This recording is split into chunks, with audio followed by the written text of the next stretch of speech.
क्या आप कभी इस बारे में सोचते हैं कि जीवन में सच्ची शांति क्या है? क्या आपने कभी महसूस किया है कि मन हमेशा व्यस्त रहता है, बीते हुए अतीत को लेकर पछतावा करता हुआ या आने वाले भविष्य की चिंता में उलझा हुआ? हमारी यही बेचैनी, यही अनिश्चितता, यही इच्छाएं ही तो तनाव का कारण बनती है। लेकिन क्या यह संभव है कि हम इस चिंता, इस बेचैनी से मुक्त हो सकें? क्या हम एक ऐसा जीवन जी सकते हैं जहां कोई भय न हो, कोई तनाव न हो और जहां हर क्षण में बस शांति हो? बुद्ध ने इन सवालों का उत्तर आज से हजारों साल पहले दिया था। उन्होंने न केवल यह बताया कि दुख और तनाव का मूल कारण क्या है, बल्कि यह भी समझाया कि हम इनसे मुक्त कैसे हो सकते हैं। बुद्ध ने अपने जीवन में स्वयं भी संघर्ष किया। वे भी मोह, माया और इच्छाओं की जटिलताओं में फंसे रहे, लेकिन उन्होंने अंततः एक ऐसा मार्ग खोज लिया जो मन को वास्तविक शांति की ओर ले जाता है। आज इस वीडियो में हम उन्हीं की शिक्षाओं को समझने की कोशिश करेंगे। हम जानेंगे कि तनाव और चिंता क्यों उत्पन्न होते हैं और कैसे हम उन्हें जड़ से समाप्त कर सकते हैं। हम यह भी देखेंगे कि वर्तमान में जीने की कला क्या है और कैसे यह हमारे जीवन को पूरी तरह बदल सकती है। अगर आप भी जीवन में शांति और आनंद की खोज में हैं, तो इस यात्रा में हमारे साथ चलिए। हो सकता है आज आपको ऐसा कुछ सुनने को मिले जो आपके जीवन की दिशा ही बदल दे।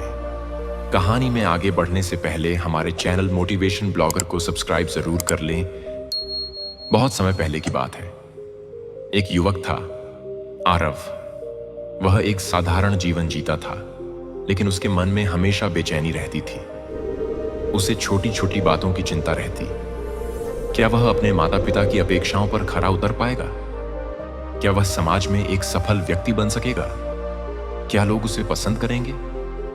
हर दिन उसकी चिंता बढ़ती जा रही थी। वह चाहता था कि उसका जीवन खुशहाल हो, लेकिन जितना अधिक वह खुश रहने की कोशिश करता, उतना ही अधिक वह तनाव में रहता। एक दिन उसने सुना कि जंगल के उस पार एक महात्मा रहते हैं जो जीवन के गहरे रहस्यों को समझते हैं। आरव ने तय किया कि वह उनके पास जाएगा और अपनी बेचैनी का समाधान खोजेगा।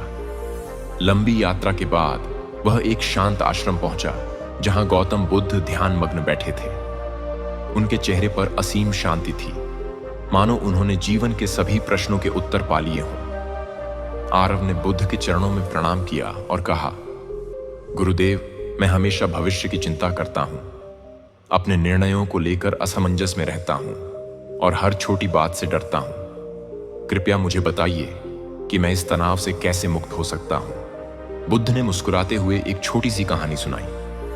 उन्होंने कहा, आरव, एक बार एक व्यक्ति जंगल में घूम रहा था। तभी उसके सामने अचानक एक भूखा शेर आ गया। घबराकर वह भागने लगा। दौड़ते दौड़ते उसे एक कुआं दिखा और उसने तुरंत उसमें छलांग लगा दी। संयोग से कुएं के बीच में एक बेल लटकी हुई थी, जिसे पकड़कर वह लटक गया। नीचे झांक कर देखा तो कुएं में एक बड़ा अजगर मुंह खोले उसका इंतजार कर रहा था। ऊपर देखा तो शेर भी अब भी वहीं था। वह बीच में फंसा हुआ था। बताओ, वह इस परिस्थिति में कैसे अपने जीवन को बचा पाएगा? दोनों तरफ उसकी मौत है। अब वो बीच में ही लटका हुआ है। इसी बीच उसने देखा कि दो चूहे, एक काला और एक सफेद, धीरे धीरे उस बेल को काट रहे हैं। वह जानता था कि जब यह बेल कट जाएगी तो वह सीधा अजगर के मुंह में गिर जाएगा। अचानक उसकी नजर बेल पर टपकते शहद की कुछ बूंदों पर पड़ी। उसने धीरे से एक बूंद चखी और उसे बहुत स्वादिष्ट लगी। वह उन बूंदों का आनंद लेने लगा, मानो वह अपनी मुसीबतें भूल चुका हो।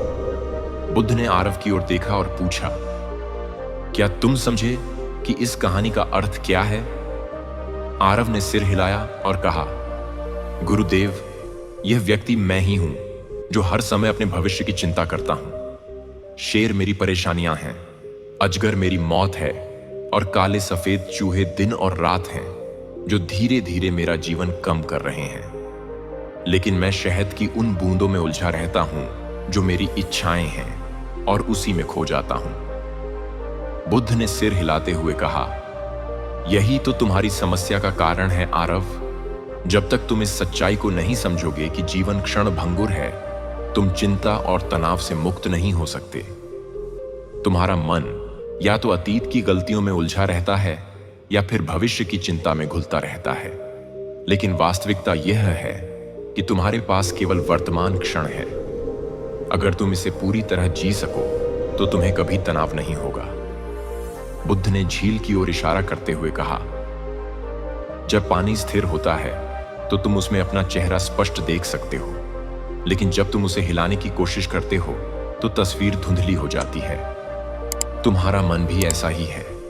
जब तक तुम अतीत और भविष्य में उलझे रहोगे, तुम्हें अपने भीतर की सच्चाई नहीं दिखेगी। लेकिन जब तुम वर्तमान में पूरी तरह रहोगे, तभी तुम्हें शांति का अनुभव होगा। आरव ने धीरे धीरे यह समझ लिया कि उसकी चिंता का कारण उसकी सोच थी, न कि परिस्थितियां। उसने महसूस किया कि शांति उसे बाहरी चीजों से नहीं मिलेगी, बल्कि अपने मन को स्थिर करने से मिलेगी। बुद्ध ने कहा, आरव, इच्छाओं को कम करो। आरव ध्यान से उनकी बातें सुन रहा था, लेकिन अभी भी उसके मन में प्रश्न थे। उसने विनम्रता से पूछा, गुरुदेव, लेकिन हम भविष्य की चिंता किए बिना कैसे जी सकते हैं? अगर हम आने वाले कल के बारे में न सोचें, तो हम अपने जीवन की योजना कैसे बनाएंगे? क्या यह सही होगा कि हम बस आज में जिएं और आने वाले समय के लिए कोई तैयारी न करें? बुद्ध मुस्कुराए और बोले, आरव, भविष्य की तैयारी करना और भविष्य की चिंता करना, ये दोनों अलग अलग बातें हैं। जब तुम पूरी तरह से वर्तमान में रहते हुए काम करोगे, तो भविष्य स्वयं ही संवर जाएगा। अगर तुम भविष्य की चिंता में डूबे रहोगे, तो न तुम्हारा वर्तमान अच्छा रहेगा और न ही तुम्हारा भविष्य।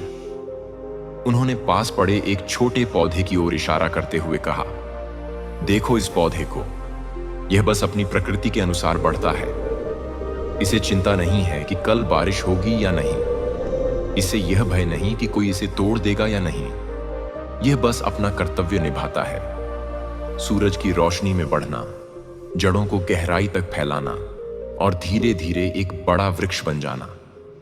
लेकिन अगर यह पौधा डर में जीने लगे, यह सोचने लगे कि कल क्या होगा, तो क्या यह सही तरीके से बढ़ पाएगा? खुशी भी, दुख भी, तब तुम्हें कोई भी चीज परेशान नहीं कर सकेगी। ध्यान का अभ्यास करो, अपने विचारों को बस आते जाते देखो, लेकिन उनसे जुड़ो मत। यही सच्चा समाधान है। समय बीतता गया और आरव ने ध्यान और साक्षी भाव का अभ्यास किया। कुछ महीनों बाद जब वह फिर से बुद्ध के पास पहुंचा, तो उसकी आंखों में एक नई चमक थी। अब वह शांति को महसूस कर सकता था। वह समझ गया था कि वास्तविक सुख बाहरी चीजों में नहीं, बल्कि अपने मन को नियंत्रित करने में है। तो दोस्तों, यह कहानी सिर्फ आरव की नहीं है, यह हम सभी की कहानी है।